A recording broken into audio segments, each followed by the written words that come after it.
Olá, alunos da turma ATS 16, estou aqui com vocês na nossa 14ª aula da disciplina Enfermagem Domiciliar. E hoje nós iremos falar sobre violência domiciliar, tá? O que é violência, né? Em domicílio, quais são os nossos pacientes propícios ao tipo de violência, como a equipe do atendimento domiciliar, né, conduz essa violência, né? A quem é notificado, porque todos os tipos de violência, né, seja interpessoal, autoprovocada, elas precisam ser notificadas, tanto que nessa aula eu até deixei aí para vocês uma ficha de notificação, tá? Existem vários outros tipos de ficha, né? Cada um se enquadra aí de acordo com a necessidade. E essas fichas são enviadas, né, para vigilância do município, né, para eles terem um controle, né, de questão de violência, de patologias, enfim, tá? Eu espero que vocês gostem dessa aula. Qualquer dúvida, pode me deixar aí uma pergunta via portal que nós iremos nos falando, tudo bem? Então vamos lá.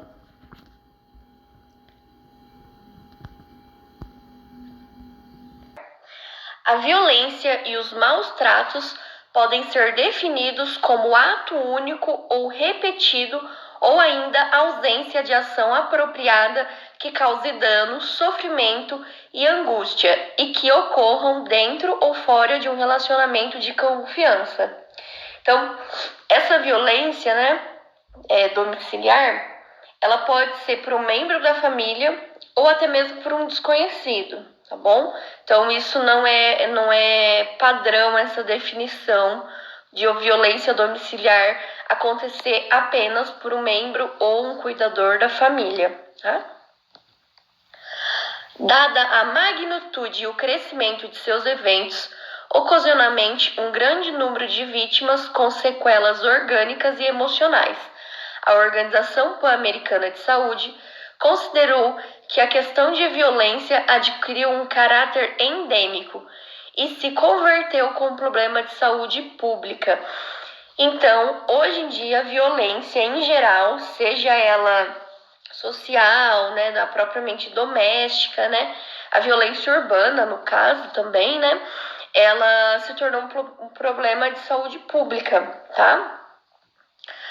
Por isso que existem tantas campanhas aí, né, via marketing, né, pelas vias de TV aí, anúncios referindo sobre o denúncio de violências, né? Assim como todo fenômeno social, a violência é um desafio para a sociedade e não apenas um mal indevidamente naturalizado e biologicamente determinado. A Portaria do Ministério da Saúde, número 737, de 16 de maio de 2001, estabelece a Política Nacional de Redução da Morbimortalidade por Acidentes e Violências, que, mediante um conjunto de ações articuladas e sistematizadas, visam a promoção, a elaboração e a readequação de seus planos, programas, projetos e atividades em conformidade com as diretrizes e responsabilidades nela estabelecidas. Então, como eu comentei com vocês, existem vários programas, várias campanhas na qual trabalham, né, visando aí essa questão de apoio, de denúncia, de violência, seja ela doméstica, urbana ou qualquer uma do tipo, tá? A Política Nacional estabelece que os acidentes e as violências configuram um conjunto de agravos à saúde, podendo ou não levar a óbito, no qual inclui as causas ditas acidentais e as causas intencionais, né? Então, a lei estabelece aí que existem dois motivos de violência, né? Uma que é dita como acidental e a outra como provocada, intencional, né? Ela define diretrizes para o setor da saúde e identifica as responsabilidades institucionais consideradas essenciais na abordagem das questões relacionadas à prevenção de acidente e de violência no país.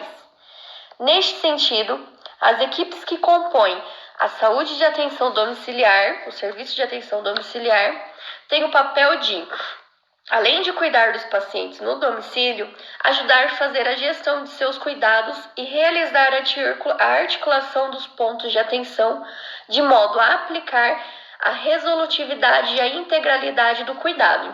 Então, nós que estamos atuando lá no domicílio do paciente, mesmo que a nossa assistência não seja 24 horas,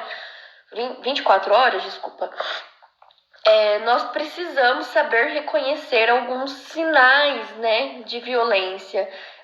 Precisamos saber identificar alguns sinais do próprio paciente, tá? Expressões faciais, né? Isolamento desse paciente, né?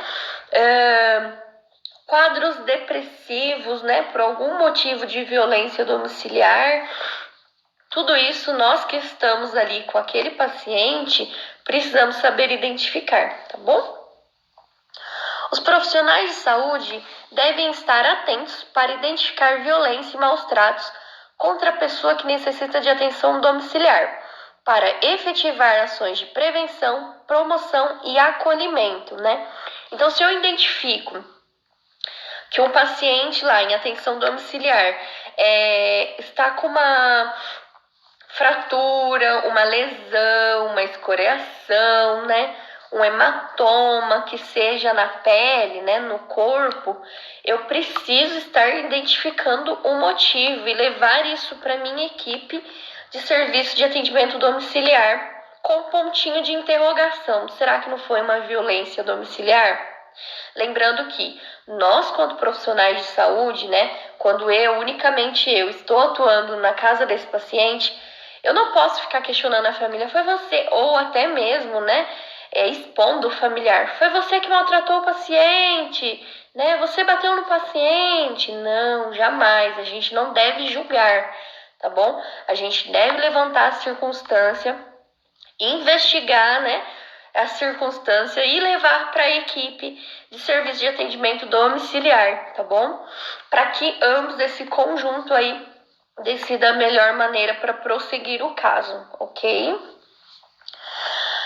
Para isso, é necessário conhecer as formas de maus tratos que pode ser. Então, agora a gente vai falar sobre os tipos de maus tratos, tá? Porque não necessariamente os maus tratos, ele é relacionado com o bater, né? Com a questão do machucar o paciente ou qualquer outra pessoa, tá? Então, ele pode ser na forma de negligência, de abandono, de abuso emocional e psicológico, de abuso físico, abuso econômico ou abuso sexual, tá bom? Então, quando a gente fala de violência, né, de maus tratos que envolvem negligência, é a negação ou restrição de alimentos, falta de higiene, falta de apoio social, quedas por falta de supervisão ou ajuda, falta de administração de medicamentos, déficit na provisão de cuidados gerais, entre outros. Então, essa questão da queda, né? O acompanhante, né, o familiar, o cuidador, ele nem relou no paciente. Só que ele foi negligente. Por que motivo, né? Ele sabe que o idoso com síndrome da imobilidade, com força muscular prejudicada, se tentar se levantar, tentar caminhar sozinho, a probabilidade dele ter uma queda é muito grande, né? Então, se esse cuidador, esse familiar, ele sabe que esse idoso irá cair, podendo sofrer algum tipo de lesão, isso é maus tratos, ele está cometendo negligência, tá? Ele sabe que o paciente vai cair e mesmo assim não faz nada, tá bom? Abandono é o desamparo do paciente por uma pessoa que havia assumido a responsabilidade dos cuidados ou pela pessoa que tem o cuidado legal à sua custódia. Inclui o abandono em instituições assistenciais como hospitais, residências, clínicas, centros comerciais ou locais públicos e na via pública, né? Então, abandono de incapaz, seja ele de crianças ou de idosos, né, que entra aí nesse grupo de incapazes, né? Incapazes também entra as pessoas com algum tipo de deficiência, tá? Então, nesse grupo aí de incapazes, né? Se a pessoa portadora da custódia ou responsável por aquele paciente acaba abandonando, seja no hospital, né? Ou até na própria residência, abandono mesmo, né? De deixar aquele idoso, aquela criança sozinho na residência, isso pode ser identificado como maus tratos do tipo abandono, tá? Abuso emocional psicológico, né? Toda ação ou omissão que cause ou visa causar dano à autoestima, à identidade ou desenvolvimento da pessoa. Inclui insultos constantes, humilhação, desvalorização, chantagens, ameaça, privação arbitrária da liberdade e confinamento doméstico. Abuso físico pode ocorrer quando uma pessoa que está em relação de poder de outra causa ou tenta causar dano não acidental por meio do uso da força física ou de algum tipo de arma que pode ou não provocar lesões internas ou externas. O castigo repetido, não severo, também pode ser considerado como violência física. São exemplos: espancamentos, restrições físicas, privações, uso inapropriado de fármacos, intoxicação induzida, restrições físicas e força a comer. Então, tudo isso, esses são exemplos de abusos físicos, tá? Abuso econômico, né? Isso acontece muito com os pacientes em atendimento domiciliar, principalmente os idosos, né? Que recebem algum tipo de aposentadoria, algum tipo de pensão e alguma familiar acaba tendo um abuso econômico, né? Nós entendemos, né, que esse paciente, ele pode ter o direito de receber a sua poupança, a sua aposentadoria, né, alguma pensão, mas esse dinheiro é exclusivo para esse paciente, né, com compra de medicamentos, com compra de fraldas, roupas, né, a alimentação, né, mas existem alguns familiares, alguns cuidadores que fazem uso desse recurso que não propriamente dito é para o paciente, tá bom? Isso se enquadra em maus tratos do tipo abuso econômico, tá? Então vamos lá, ó. O abuso econômico é a apropriação indevida de dinheiro ou propriedade, bloqueio ao acesso ao dinheiro ou à propriedade, roubo, extorsão, afetando a saúde emocional e a sobrevivência dos membros da família.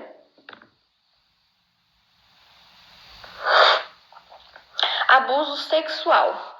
Toda ação na qual uma pessoa em relação de poder e por meio de força física, coerção ou intimação psicológica obriga a outra ao ato sexual contra sua vontade, ou que a exponha em interações sexuais que propiciam sua vitimização, do qual o agressor tenta obter gratificação.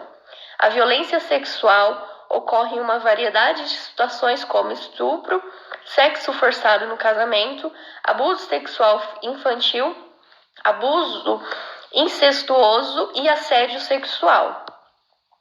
Esse tipo de violência, né, de abuso sexual, isso pode acontecer em domicílio, tá? E infelizmente a gente precisa saber alguns critérios de identificação aí, tá? E não podemos ser coniventes, tá?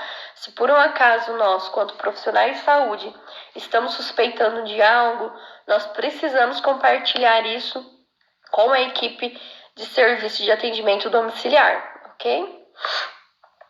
Suspeita-se de maus tratos quando é identificada alguma situação em que a pessoa está mais susceptível aos fatores de riscos, que normalmente são idade superior a 80 anos, fragilidades, transtornos cognitivos ou até mesmo mental, né?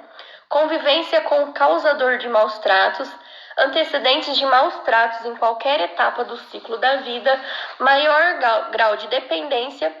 E normalmente essa violência acontece no sexo feminino, tá?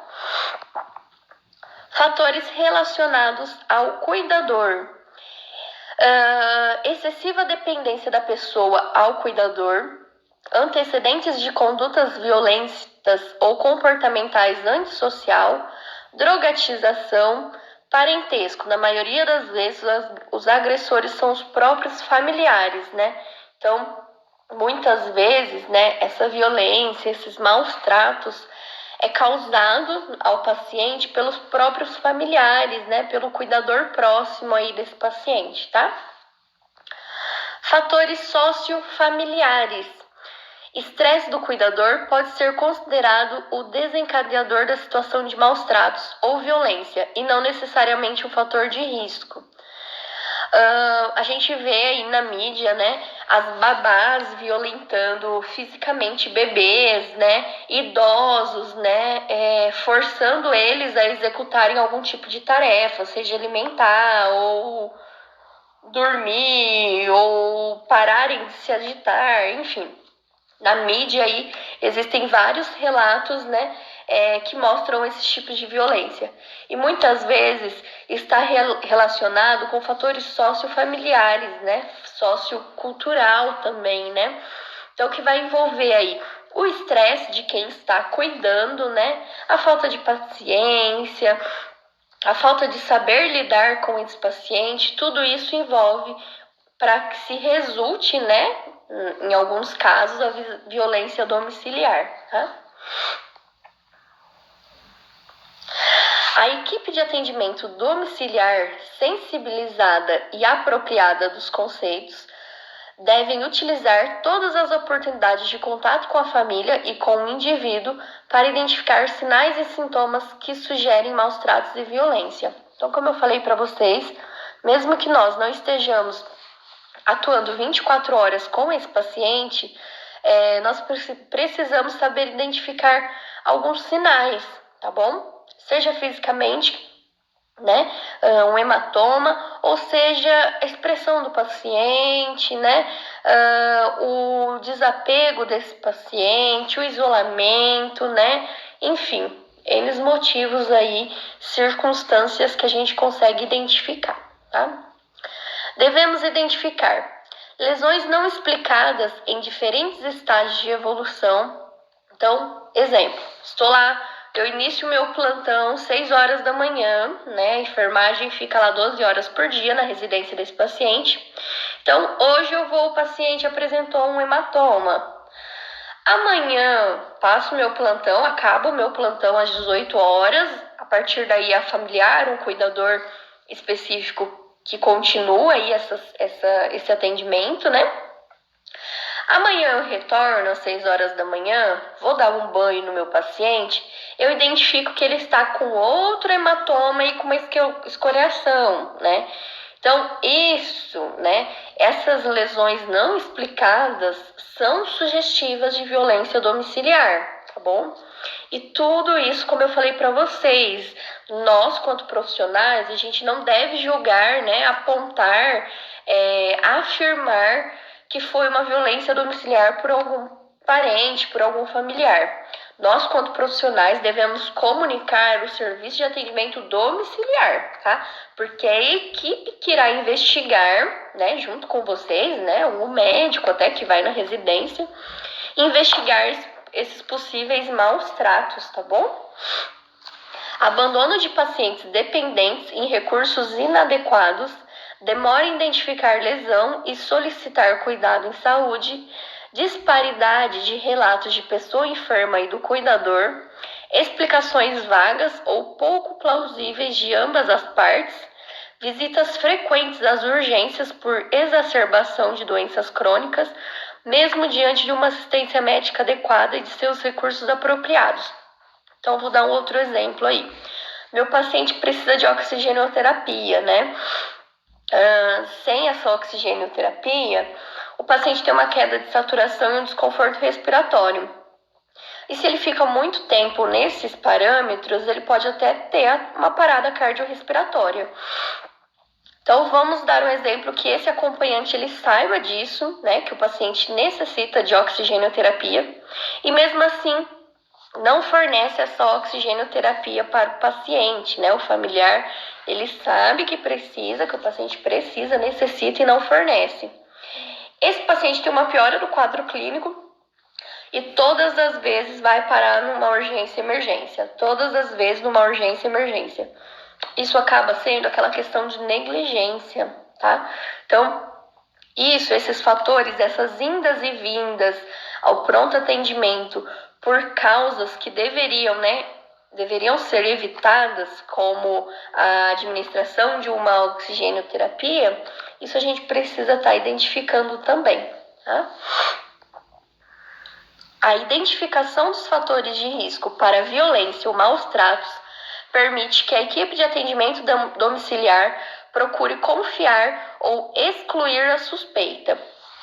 Em muitas vezes, mesmo com o olhar voltado para a procura dessa condição, há necessidade da procura direta de informações pela equipe, devendo estas serem solicitadas, se possível, somente com a pessoa cuidada ou na ausência do cuidador. Então, muitas vezes, quando esse paciente ele é consciente, né, orientado ou consegue se expressar, né, ter um vínculo aí com vocês, porque muitas aulas eu cheguei a citar que esse profissional de saúde, né, que faz o atendimento domiciliar e o paciente, eles criam grandes vínculos, né, grandes ciclos de confiança, né? Então, muitas vezes, o paciente ele vai conseguir expressar para você, seja verbalmente ou não verbalmente, tá? E aí eu deixei algumas perguntas, tá? Que normalmente são feitas aos pacientes e longe dos cuidadores, familiares ou de um possível agressor, tá? Então, seria questionado as seguintes questões, ó. Alguma vez alguém te maltratou ou te feriu em sua casa? Alguém já pegou suas coisas sem o seu consentimento? Em alguma situação, você já se sentiu ridicularizado ou ameaçado? Você tem medo de alguém em sua casa? Alguém já te obrigou a assinar documentos que não entendia ou foi obrigado a fazer coisas que não queria? Isso são alguns questionamentos, né, que muitas vezes se resultam na identificação de uma violência, né, ou de um maus tratos aí, tá? Agora a gente vai falar sobre as estratégias na prevenção de violência domiciliar. Citei para vocês que existem várias campanhas, vários programas contra a violência domiciliar, né, a violência urbana. E agora a gente vai falar sobre quais os tipos de estratégia, né, pensando no domicílio aí, tá? As equipes de saúde apresentam foco não somente na identificação de violência doméstica, mas devem também conhecer estratégias para a prevenção dessas, sendo de extrema importância e devendo ser pensadas sistematicamente, com ampla participação da sociedade. Inclui dentro dessas estratégias capacitação do profissional. O profissional ele deve saber identificar, né, sinais e sintomas de violência e maus tratos. Punição aos agressores, isso aí vai envolver muito a questão da sociedade, né? Como que a nossa sociedade age, nossa justiça brasileira aí, nos casos de violência domiciliar, tá bom? Melhoria ou aumento de serviços locais, como Delegacia das Mulheres e Delegacia da Criança e do Adolescente, aumento da responsabilidade individual pela proteção da pessoa em vulnerabilidade, serviços de atendimento domiciliar e apoio às famílias de risco. Entre as estratégias de prevenção mais comumente utilizada estão a capacitação profissional para identificar e lidar com situações de vulnerabilidade, sendo a medida mais efetiva as campanhas pela mídia contra a violência e a punição aos agressores. Violência domiciliar. A violência intrafamiliar é amplamente identificada como negligência e abuso de crianças e adolescentes, como violência doméstica contra mulheres, maus tratos de idosos e de pessoas dependentes e portadores de necessidades especiais e que atinge parcela importante da população dentro do impacto significativo no bem-estar físico, emocional e social de indivíduos e comunidades. Então, quando a gente fala violência no domicílio, é aquele tipo de violência que realmente acontece dentro da casa aí dessa vítima, né? Seja ela criança, a mulher, um portador de necessidades especiais, um idoso, enfim, tá? A violência intrafamiliar pode manifestar-se de várias formas e com diferentes graus de severidade. Essas formas de violências não se produzem isoladamente, mas fazem parte de uma sequência crescente de episódios, na qual o homicídio se torna a manifestação mais extrema. Então, a violência ela começa degradativamente, tá? Então, se o profissional de saúde não consegue identificar, né, que hoje está de uma maneira, amanhã está pior, depois está pior, depois está pior, até que chega a fase de um homicídio, né, que é a fase extrema da violência, né? Muitas vezes esse paciente apresenta sim risco, né, durante todo o nosso atendimento aí, e nós não conseguimos identificar que isso se trata de violência domiciliar, tá bom? Por isso que é tão importante nós, quanto profissionais, podermos nos capacitar nesse assunto, justamente para saber questões de prevenção, identificação precoce desses tipos de violência domiciliar. Famílias vulneráveis e violência. A família desempenha um papel decisivo na educação formal e informal. Em seu espaço são absorvidos os valores éticos e morais e profundados os laços de solidariedade. É também em seu interior que se constroem as marcas entre as gerações e são observados os valores culturais. Vulnerabilidade social é uma denominação utilizada para caracterizar famílias expostas a fatores de riscos, sejam de natureza pessoal, social ou ambiental, que adjuvam ou incrementam a probabilidade de seus membros virem a padecer de perturbações psicológicas. A vulnerabilidade social pode ser expressa no adoecimento de um ou vários membros da família, em situações recorrentes de uso de droga, violência doméstica e outras condições que impeçam ou detenham o desenvolvimento saudável desse grupo. A abordagem domiciliar é instrumento fundamental tanto para o diagnóstico quanto para o tratamento, a adesão e o cuidado dessas famílias e do indivíduo. Então, quando nós falamos de vulnerabilidade, famílias vulneráveis, né, a violência ou sociocultural, né, a equipe de serviço de atendimento domiciliar precisa ter apoio a algumas redes, né, sejam redes de CRAS, né, que é o Centro aí de Atenção Social, né, seja com algumas parcerias, né, justamente para atuar nessas famílias, né, dar apoio a elas, né, sejam talvez a retomada no mercado de trabalho, seja com ajuda com alimentos, né, existem várias ONGs espalhadas em cidades, né, centros de atenção que normalmente eles auxiliam, né, direcionam essas famílias. Então, o serviço de atendimento domiciliar precisa ter um vínculo com esses tipos de serviços, né, de ONGs, justamente para formarem parcerias, tá bom? A equipe de atendimento domiciliar deve agir tanto tendo em mente o conceito ampliado de saúde, não devendo ficar restrita às condições relacionadas com doença ou prevenção desta. Então, além de estarmos dando um atendimento, né, uma assistência domiciliar, visando curar, né, ou reabilitar algum tipo de patologia aí, nós precisamos identificar os fatores psicossociais também, porque isso envolve muito no tratamento aí, na evolução do quadro clínico do paciente, tá? Cada integrante da equipe individualmente e interdisciplinarmente deve ter um objetivo a curto e médio prazo para o atendimento dessas famílias, principalmente no âmbito domiciliar.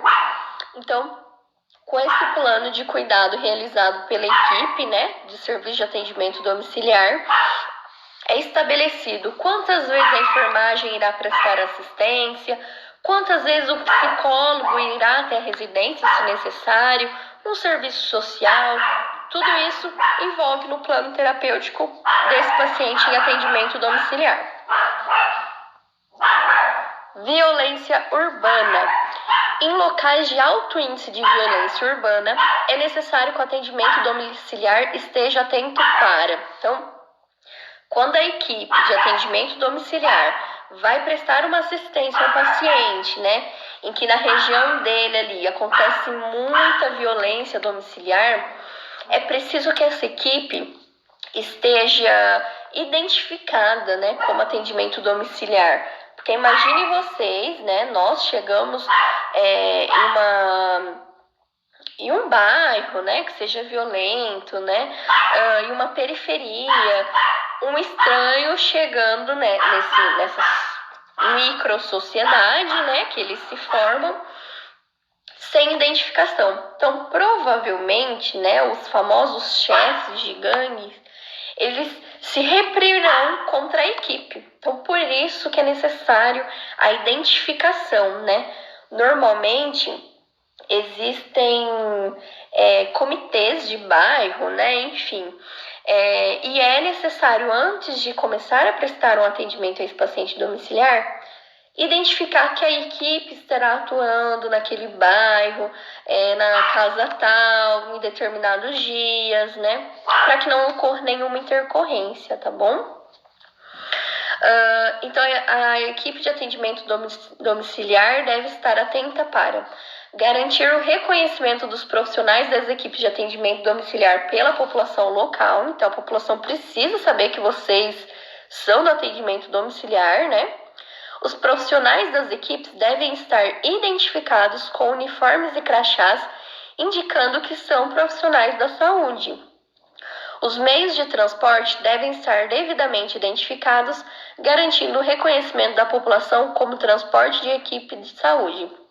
Gente, isso, eu não estou falando aqui da nossa região, Estou falando mais questão de periferia no Rio de Janeiro, às vezes no estado de São Paulo, de grandes municípios aí, tá? Muitas vezes, a equipe de atendimento domiciliar, ela sempre vai atuar em conjunto, tá? Nesse domicílio, que seja uma visita domiciliar a esse paciente, mas é necessário seguir alguns critérios, tá? Porque sem esses critérios, às vezes a equipe não consegue nem entrar no próprio bairro, tá? Ela é impedida pelos moradores, pelos líderes dessa comunidade a estarem atuando esse tipo de serviço dentro desse bairro, dessa periferia, enfim. Legislações contra a violência. Então, hoje no Brasil, nós temos várias legislações, que respaldam, casos de violência domiciliar, respaldam, que eu digo, protegem, as vítimas, seja ele a questão do ECA, o Estatuto da Criança e do Adolescente, que vai falar sobre a prevenção, os direitos dessa criança e do adolescente, a Lei Maria da Penha, a Lei do Idoso, a que protege os deficientes, Hoje em dia nós temos vários tipos de lei aí brasileiras que envolvem as questões de violência, tá bom? A temática violência e maus tratos necessita atenção especial de todos, em especial aos órgãos legislativos, para garantir os fluxos e desfechos corretos.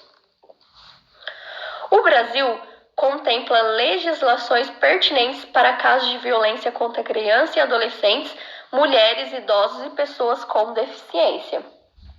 O Estatuto da Criança e do Adolescente, criado pela Lei 8.069, de 13 de julho de 1990, define a obrigatoriedade da comunicação dos casos suspeitos ou confirmados às autoridades competentes, em especial ao Conselho Tutelar, cabendo aos setores de saúde e educação a notificação e a prevenção desses. Então, quando a gente fala em rede de apoio, né, pensando no ECA, o setor da educação, o setor da saúde precisa estar interligado para entrar em contato com o outro, né, fazer um vínculo em caso se identifique maus tratos com uma criança ou adolescente, tá? É indispensável um trabalho conjunto, em consonância com os conselhos tutelares e outros órgãos de proteção, para que se possa determinar com maior profundidade a dinâmica do caso, seu diagnóstico e prognóstico.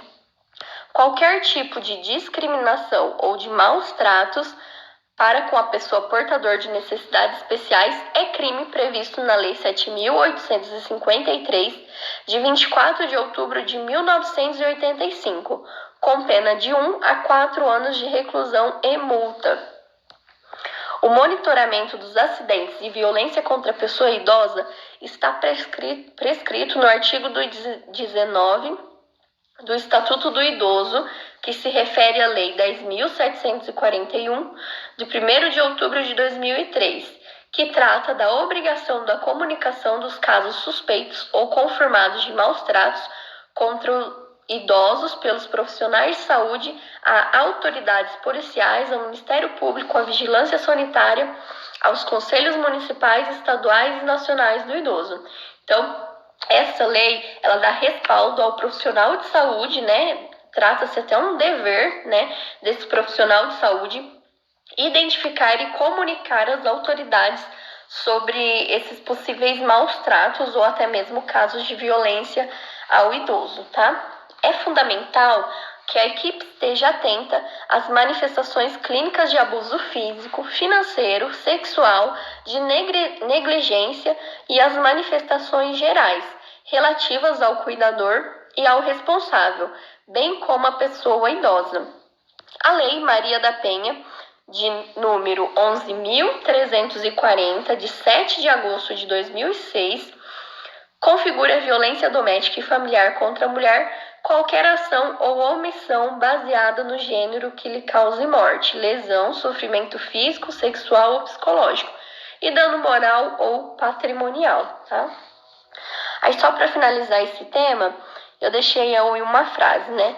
Violência não tem desculpa, tem lei, denuncie, né? Então nós, quanto profissionais de enfermagem, nós profissionais de saúde, né? Em geral, nós não devemos omitir algum caso do paciente, né? Alguma identificação de sinais aí de violência, tá? Agora eu gostaria de mostrar para vocês a ficha de notificação, né? Que é necessário todas as vezes que está em suspeita, quando a equipe de saúde de atendimento domiciliar, o serviço de atendimento domiciliar, identifica que realmente esse paciente está sofrendo maus tratos, é necessário preencher essa ficha de notificação de violência, né? Seja ela provocada ou autoprovocada, né? No caso, nós precisamos, são os profissionais, normalmente é a enfermagem que preenche, e essa ficha vai para a vigilância sanitária, justamente para compilar os dados de violência no Brasil, tá? Eu quero mostrar para vocês, eu coloquei no portal essa ficha, só para vocês terem contato e saber do que eu estou me referindo, tá bom? Deixa eu voltar aqui, só um minutinho. Então, a ficha de notificação, basicamente, né, visualmente, ela é essa, né? É pela SINAM, que é o Sistema de Informação de Agravos de Notificação. Então, esse sistema de informação, ele não vai falar, ele não tem ficha só de violência, né? Ele tem ficha aí me fugiu da memória.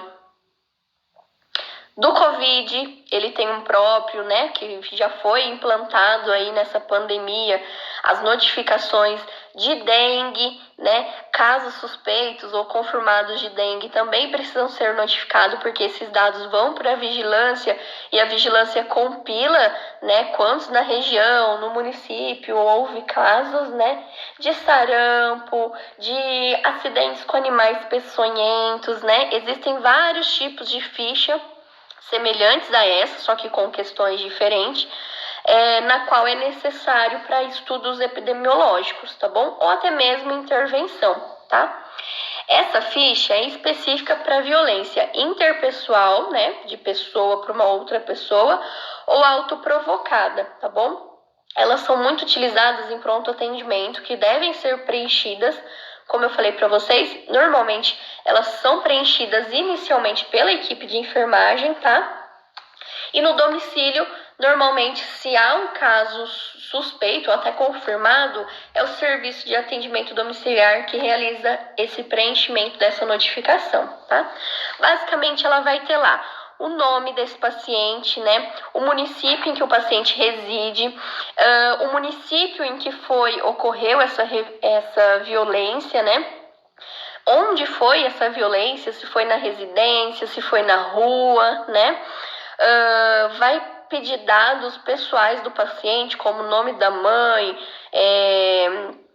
telefone, né? Enfim, grau de escolaridade desse paciente, né?